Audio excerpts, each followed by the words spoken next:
kan hedin pian tir ve pokhan tu na ka shitlang ron lut thar hi kala nei lawa min vel mai lok khan shitlang han min han bo thara amai ro su chila kan gai thlang ang tu khan tuar te a hian local tour base se kani rei do khop maya amai ro chu karon thlen zo lo thina har sapna le program dam ten min lang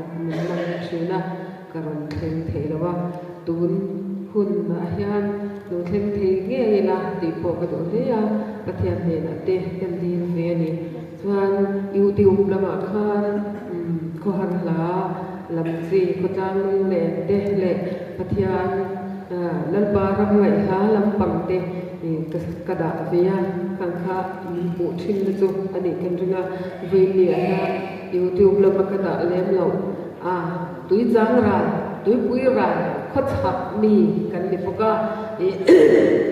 ta khat hak tui pui rai khop pa pudam hawa na phwa zon phur thing tin pa re khatam li liai ti kha karon sadona ka zai pa hian ni china khan zai thia bu kan ngai tha chuan apate lomnan te hilaya pirin thagi an zai theya aro pui apate lomnan kan ti me yang chu apate voice som ru pakwa kum som sari na mor te arab cha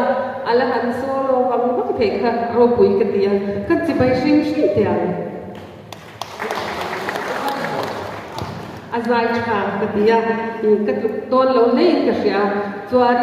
apate te apian cham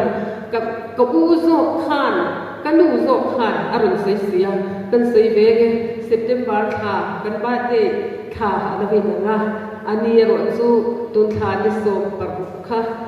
ka ba te kum som ro ka pum hlum na ani ve te hian ro khat mora ka ding ve ni kum som khat ni som pathum ka kal ve me ke ni ti chuan zun phur thing pin par ni khotang ni ya ti la lo ngai thang